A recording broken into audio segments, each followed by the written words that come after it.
Pierre Persson, bonjour. Bonjour. Et merci d'avoir répondu à notre invitation du Journal du Coin dans le cadre de Surfing Bitcoin 2022. Tu es bien connu des bitcoiners, crypto-enthousiastes pour avoir été député et un député en particulier qui a pris en main les sujets crypto, bitcoin, blockchain, etc. à l'Assemblée nationale sur ton dernier mandat. Donc c'est super intéressant en fait de te recevoir parce que l'actualité est très riche au sujet politique, régulation, etc. En lien avec les crypto-monnaies. Est-ce que tu peux, même si je l'ai déjà un peu fait, te présenter très rapidement, expliquer ton parcours et finalement comment est-ce que tu as fini par devenir un député crypto-enthousiaste? Alors j'ai découvert la blockchain en 2013 ou 2014, le Bitcoin en premier, puis après quelques altcoins, les premiers altcoins. Et puis ensuite, quand j'ai été élu, donc tout à fait différent, parce que j'ai pas travaillé dans le secteur de la blockchain, quand j'ai été élu, je me suis saisi de cette question-là parce que je pensais que c'était important pour la souveraineté française notamment. Et donc j'ai été élu en 2017, j'étais élu de Paris et j'ai rendu 2 rapports sur la question, travaillant notamment avec la Commission des finances et puis surtout apprenant à découvrir en fait tous les acteurs de l'écosystème français et un peu à l'international. Ok. Quel bilan, maintenant que tu n'es plus député, tu tires un petit peu du travail que tu as fait pendant ces années de ton mandat? Est-ce que tu es plutôt satisfait, des regrets? Ouais, mon travail était passionnant personnellement pour moi, parce que je pense que le sujet, quand toute personne en fait qui étudie la crypto, soit un dev, soit quelqu'un qui est plutôt côté product, c'est génial, la crypto, c'est un nouveau monde qui s'ouvre. Donc pour moi aussi, en tant que législateur, ça a été passionnant. J'ai découvert à la fois des personnalités, puis surtout des objets technologiques dans lesquels je crois profondément. Après, sur le résultat, j'ai toujours considéré que les rapports, quand c'était des rapports et que ça servait parfois à caler des tables, ça n'avait pas grande utilité. Donc j'ai commencé quand même à faire des rapports pour déjà déblayer, pour que ce soit une base aussi un peu solide et un peu tangible dans le temps, que ça puisse être des moyens de contribuer aussi à éduquer. Je pense que le politique est aussi là aussi pour éduquer, dans le sens où il essaye d'expliquer les enjeux. Mais parfois, la principale difficulté, ça a été d'éduquer non pas le citoyen, mais plutôt mes collègues sur la question, pour leur expliquer en fait que c'était super important. Et donc le résultat est plutôt mitigé. C'est-à-dire qu'on a eu un pan régulatoire. On peut considérer que la régulation, il y en a trop, il n'y en a pas assez, etc. Mais il y a eu un premier pan régulateur qui a permis de donner un peu de clarté, qui a été précurseur, qui n'était absolument pas parfait, qui traitait d'ailleurs beaucoup des ICO, puis et on sait ce que... Donc la loi Pacte, c'est ça? Ouais, la loi Pacte, en effet, de 2019. C'était un bon début, mais je pense qu'en 2020, en 2021, il fallait aller beaucoup plus loin. Et il fallait résoudre quelques problématiques qui n'étaient pas simplement dans la loi, mais qui étaient aussi nécessitaient une forme de volonté politique. Je pense notamment au secteur bancaire. Et donc mitigé, parce que je pense qu'on aurait pu aller beaucoup plus loin. J'ai eu des discussions passionnantes avec d'autres régulateurs, d'autres politiques, par exemple en Ukraine, juste avant la guerre, où ils ont fait tout leur frame, tout le cadre légal, ouais, tout à fait, sur les cryptos. Et il y avait une ambition qui était plus importante, parce qu'elle n'était pas simplement dans les mots. C'est bien de dire la crypto, faut être une startup nation, la crypto c'est important, la souveraineté machin. Après, c'est des actes, et dans les actes, on a un peu manqué clairement d'ambition. Ok, donc mitigé, quoi. Mitigé. On aurait 5 sur 20. 5 sur 10. 5 sur 20, c'est... Ouais, 5 sur 20, c'est... Non, 5 sur 10. Non, vraiment, je pense que je suis toujours assez ambitieux dans ce que j'essaie de faire, tant pour l'action collective, etc. Et je pense qu'il y a des choses qu'on a réussies, il y a des choses qu'on n'était pas du tout au rendez-vous. Ok. On disait en début d'année que l'année 2022 serait sans doute l'année de la régulation ou ne serait pas. Ouais. Elle l'est. Visiblement, on a un cadre législatif qui est en construction au niveau européen avec MiCA, il y a d'autres textes aussi. Voilà, ça bouge énormément en ce moment. Quel est ton regard un peu sur cette régulation qui est en train d'être mise en place? Plutôt positif, plutôt inquiétant? Comment tu vois les choses? Je pense qu'on est toujours les premiers en Europe généralement pour réguler. On constate que les Américains, eux, attendent la régulation européenne pour parfois prendre le contre-pied de la régulation qu'on a portée. Donc je pense qu'on n'a pas toujours la bonne méthode. Force est de constater que je trouve que dans la façon dont les textes ont été amenés, ont été pilotés d'un point de vue politique et parfois un peu d'un point de vue démocratique, je pense que ça manquait de débat très clairement. Je pense que les horizons du texte n'étaient pas toujours les bons, que on a un texte qui, sur certains aspects déjà, crée plus d'incertitudes qu'il n'en libère. Donc autant sur le texte français, je pense que c'était une première base, c'était bien, et le texte européen a commencé à s'en inspirer. Autant dans la réalisation du texte européen tel qu'aujourd'hui est MiCA, je suis assez inquiet sur l'applicabilité même de ce type de dispositif. Je pense qu'il y a des régulations qui sont nécessaires. Je pense qu'on a besoin d'un écosystème qui soit régulé. Le crash de Terra Luna, mais aussi les comportements de certains acteurs du secteur crypto centralisés en l'occurrence, l'ont démontré. Je pense que quand on défend en fait une nouvelle finance qui soit plus juste, plus transparente, on ne peut pas se satisfaire en fait d'un comportement à la Tether ou même de certains prestataires dépositaires qui ne donnaient aucune suite aux demandes des clients. Donc, je pense qu'il y a besoin de régulation, ça c'est clair, mais pas la régulation qui a été portée dans MiCA. Je pense qu'il y a une grande zone d'incertitude dans l'application de MiCA qui va conduire à ce que des acteurs à l'international ou des acteurs européens décident d'aller ailleurs. Et je pense que ça, c'est très mauvais parce que, comme tout secteur, c'est un secteur instable mais qui a besoin de stabilité. On ne sait pas de quoi sera fait le futur demain de cette techno, quels seront les usages. Mais j'ai toujours considéré que c'était plutôt les usages a posteriori qu'il fallait réguler, qui n'existent pas encore à l'heure actuelle. Je veux dire, on voit ce que ça va permettre. Je veux dire, quand on voit des protocoles comme Aave, etc., on voit bien ce qu'est le futur de la finance de demain. Mais très clairement, les cas d'usage ne sont pas encore suffisamment définis pour les réguler. Donc, je pense qu'on va rentrer dans une zone de turbulence qui va être assez dure pour certains acteurs crypto, notamment ceux qui sont dans le giron du régulateur et dont la régulation va être extrêmement forte. Je pense aux émetteurs de stablecoins, je pense aux plateformes aussi d'échange. Mais souvent des entités européennes en plus. Les entités asiatiques, américaines vont moins souffrir sans doute de ce cadre. Bien sûr, de toute façon, d'une part parce que la part de leur activité n'est pas toujours en Europe. Donc une partie de leur chiffre d'affaires est quand même ailleurs. Et d'autre part, elles étaient depuis 2 ans, dirais-je, dans un mouvement d'installation en Europe. On va voir ce que ça induit. Est-ce qu'elles confirment la volonté de s'établir en Europe ou est-ce qu'elles se disent bon, le marché est trop compliqué d'un point de vue de régulation, on va se concentrer sur des marchés qui sont plus porteurs, où là il y a plus de business. On a vu récemment donc le lancement de l'Euroc donc le stablecoin euro par une entreprise américaine qui s'appelle Circle et qui est aussi derrière l'USDC, donc un des stablecoins les plus capitalisés. On est un peu dans la lignée de ce que tu dis, mais on a l'impression qu'en Europe, on est plus on tend plus vers un cadre strict et restrictif pour le développement des stablecoins. Est-ce qu'on n'a pas un problème au niveau de notre souveraineté à laisser des entités américaines développer des stablecoins européens comme ça, avec la monnaie européenne? C'est surtout que le postulat de base du régulateur, enfin plutôt du politique, le régulateur il a pour appliquer la logique politique, le texte. En l'occurrence, le politique dit le stablecoin est un problème pour la souveraineté. Moi, je pense que c'est au contraire l'inverse, c'est-à-dire ne pas avoir de stablecoin est un problème pour la souveraineté. Et donc, on le voit bien, c'est quasiment un pied de nez, même si je pense que les dates ne coïncident par pur hasard. Mais le jour où MiCA a été entériné par ce qu'on appelle le trilogue, c'est la réunion du Conseil, de la Commission et du Parlement européen, Euroc est sorti. Et donc l'Euroc, c'est le premier euro stablecoin un peu d'ampleur, parce qu'il y en a d'autres, mais en tout cas fiat collatéralisé. Et avec une entité derrière qui est reconnue, connue. Et voilà, exactement, qui est reconnue, etc., capitalisée, mais qui est régulée par le régulateur américain. Et donc le premier euro stablecoin est régulé par les États-Unis.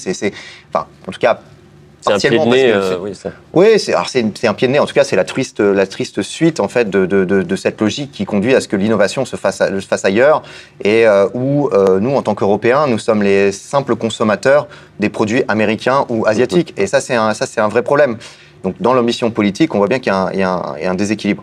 Après, MiCA va induire pour les émetteurs de stablecoin quelques difficultés. Ces derniers jours, on en a un peu parlé parce que je pense que l'USDC et l'USDT se posent la question de savoir s'ils vont pouvoir être listés sur des plateformes qui seront établies dans l'Union européenne, notamment par exemple pour Binance. Est-ce que si Tether n'a pas d'établissement en Europe, il aura toujours la possibilité d'être listé sur un Binance européen?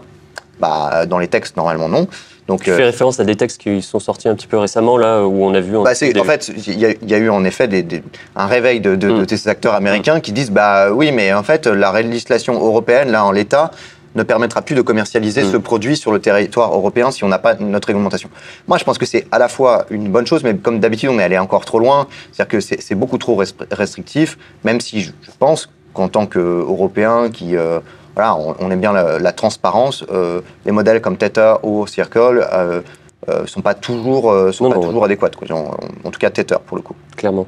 De façon un peu plus historique ou voilà, au niveau social, comment est-ce que tu expliques en fait ce positionnement assez défensif de l'Europe? On dit souvent, tu sais, que les États-Unis créent, la Chine copie et l'Europe régule. Pourquoi? Enfin, qu'est-ce qui explique ça historiquement? Est-ce que tu as étudié le sujet?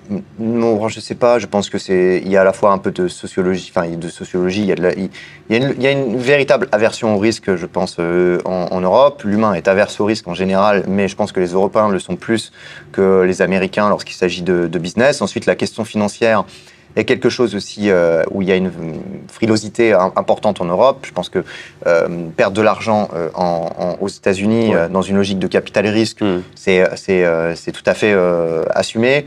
En Europe, c'est beaucoup moins le cas, donc on veut absolument protéger. Et parfois, on va trop loin, c'est-à-dire que cette nécessaire protection, elle doit se faire quand la partie au contrat, elle est faible.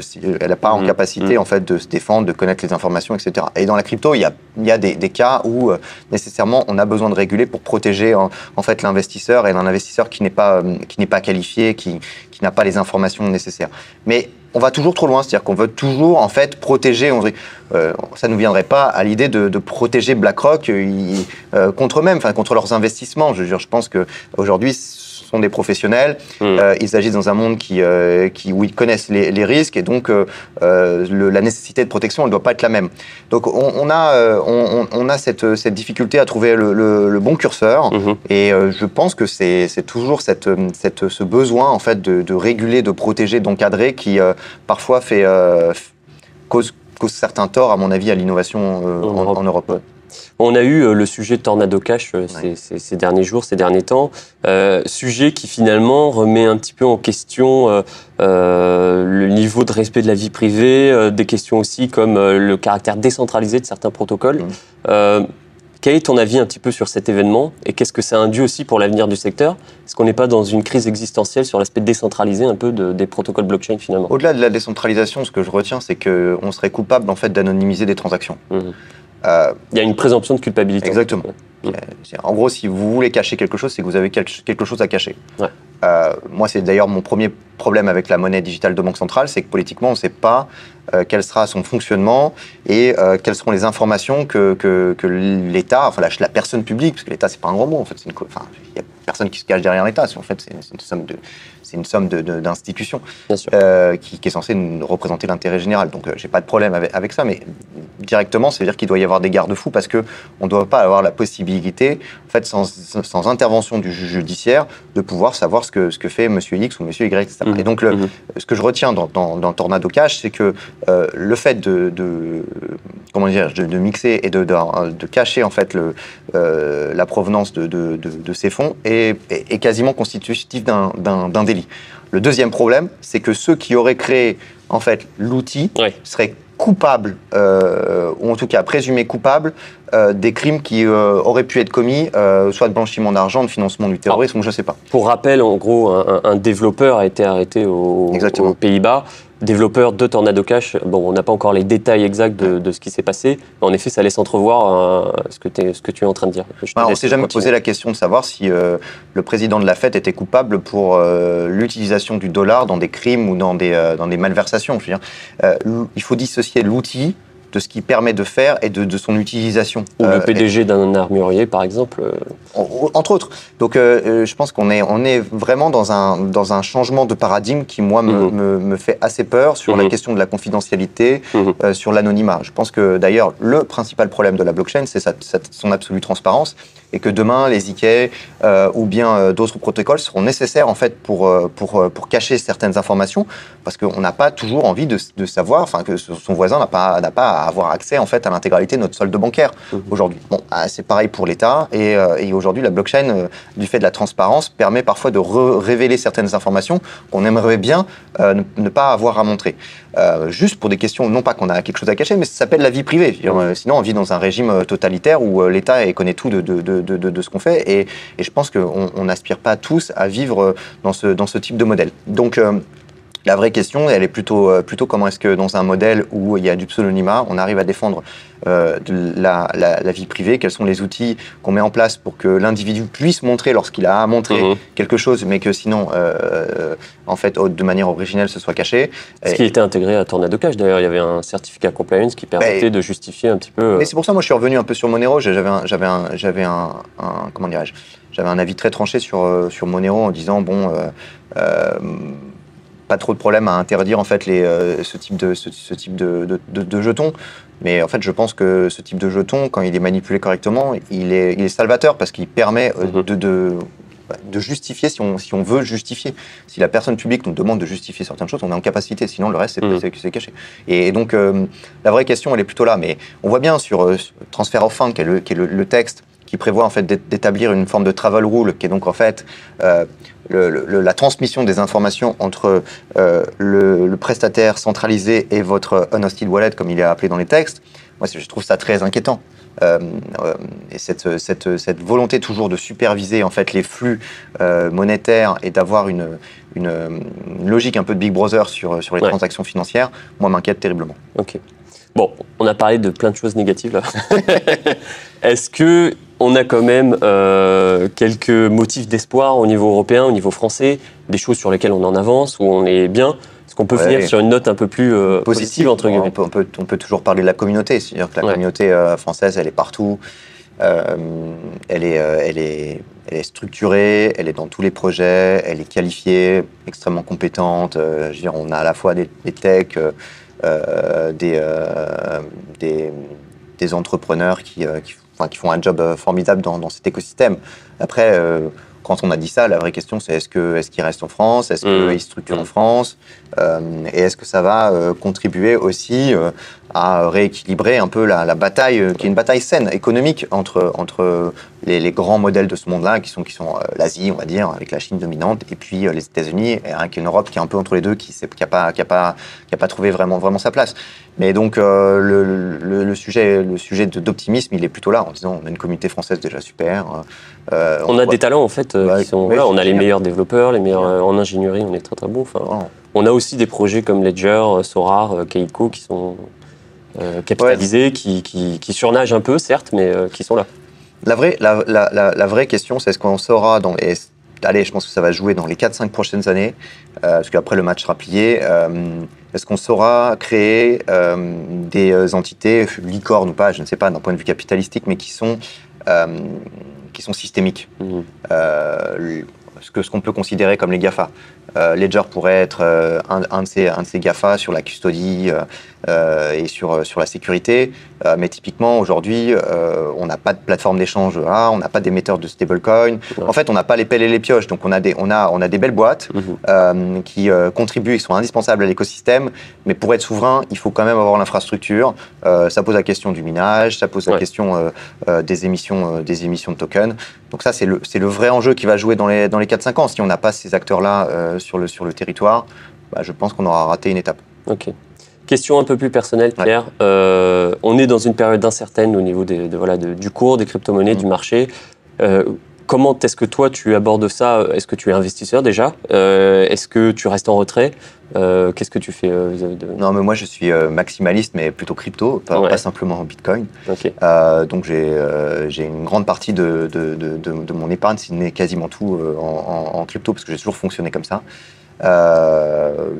Depuis récemment d'ailleurs, mais donc je vis les hauts et les bas comme tout le monde, mais je pense que la crypto c'est une croyance et la vraie question est-ce qu'on croit que cette technologie va s'imposer comme étant un moyen de moderniser, de financer, de rendre plus juste en fait la finance d'aujourd'hui, qui je trouve est terriblement inégalitaire. Donc quand c'est une croyance politique, quand on est croyant, donc tu fais le pari que oui. Oui, mais je fais le pari que oui, mais j'ai eu des périodes de doute, comme tout le monde, et pas simplement d'un point de vue économique.